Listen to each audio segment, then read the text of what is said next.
Hey, it's your buddy Peace and Harmony with you here today. Zooming in on the topic of how to overcome depersonalization after experiencing and enduring narcissistic or psychopathic abuse. I received a email correspondence regarding this, so I would like to address this in this quick session. Depersonalization is the feeling of being invalidated for your perceptions, invalidated for your needs, invalidated for your experiences, and essentially sort of disconnected from yourself, your needs, your dreams, your wishes, and really kind of a core sense of your identity in a healthy regard.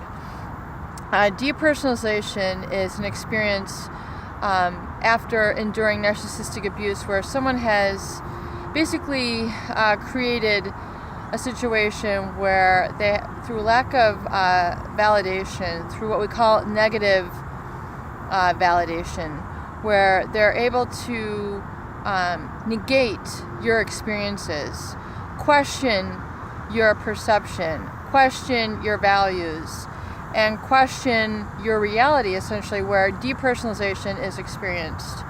So, and I have addressed this in other videos, how to kind of resensitize yourself.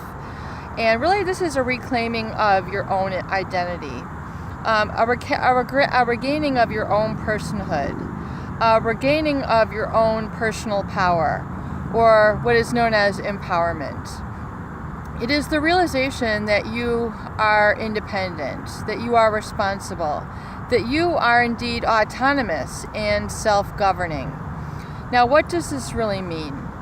To live from your own personal power means that you are able to let go of the toxic people, the toxic influences in your life. You're able to let them go. You're able to release them. You're able to detach from them. In other words, you no longer participate in that energetic bond or entrapment with them. You're able to let them go and be the people that they are. Narcissistic, psychopathic, overt, covert, however their personality, character, flaw, and disorder manifests, you're able to let them go and let go of that impact and that influence, and to stop your identity as it relates or as it reacts to them.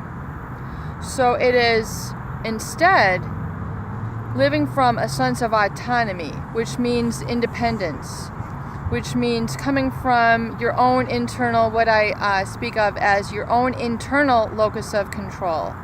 So rather than having an external locus of control, in other words, someone outside of you governing you, like a boss, like a narcissistic manager, like a CEO, like a parent, like a spouse, rather than having an external locus of control, you instead bring the power of control within you.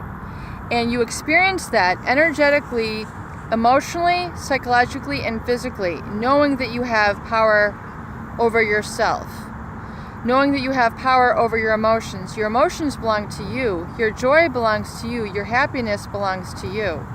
Those are the higher vibrations that result in a more positive, pleasing, and harmonious existence, which is going to help give you a sense of more personal connection and really kind of more of it's going to be an energetic shift from depersonalization, where you're basically repersonalized, you're energized from yourself within, and you're able to then validate your own experiences. You're able to do things not as a reaction, but you're able to direct your thoughts, your feelings, and behaviors from an independent, autonomous standpoint, where instead of being in reaction to others, to please others, to pacify others, you're doing it from an internal locus of control, and you know your boundaries.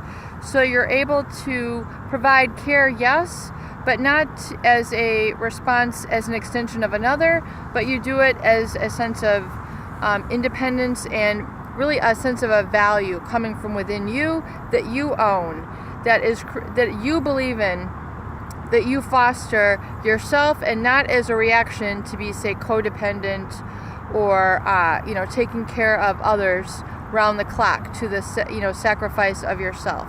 So how do you really experience a sort of healing from this depersonalization? What I'm calling repersonalization, which is getting back in touch with your autonomy, realizing that you have control over your emotions. So it is surrounding yourself with a vision of what you want, of what you deserve, without the impact and without the negative influence of others. So this can be a physical image of the person who you want to become, be it joyful, happy, free, liberated from the entrapments of family members, of people, of organizations. Organizations can be very depersonalizing as well. I have a number of clients who have had to extract themselves from certain work environments because they were so depersonalizing. They could not really have their own identity. So this really can create a result from many different senses. So to start to repersonalize yourself, surround yourself with images, artwork, things that empower you, things that speak to you, things that are meaningful to you. Surrounding yourself with healing music that is empowering and invigorating to you.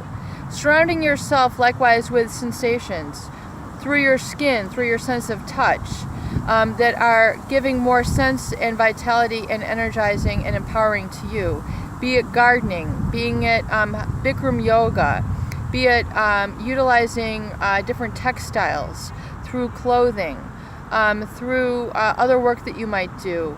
A lot of people find that they are very artistic, and they might work in different mediums to express this sort of resensitization of themselves. And then getting in a rhythm of this, getting in a routine of this, so that you start to get a momentum going in your healing, rather than engaging in a sort of reactive mode with a narcissistic, psychopathic, toxic person. And getting this sort of routine going in your life, and ultimately surrounding yourself with people who are able to enjoy these sort of experiences with you, so that they're able to reflect a similar smile, they're able to experience a similar joy, they're able to mirror back to you a similar happiness, an acknowledgement of you and all the strides that you've made. They're able to acknowledge the work that you've accomplished on a personal basis, on a professional basis. Surrounding yourself with better management team, people who acknowledge your accomplishments and are able to allow you to have credit where credit is due. These are the sort of experiences that will help resensitize you or help repersonalize you to your own true identity as it exists from an internal self-governing standpoint, and not from a reactive standpoint to a toxic source. You, in essence, are driving your own emotions, happiness, joy, and bliss, and you're in pursuit of that, and you accomplish it, and you actualize it. Peace and harmony with you here today. I hope these videos help. Please share and please subscribe for more great tools, videos, discussions, and support.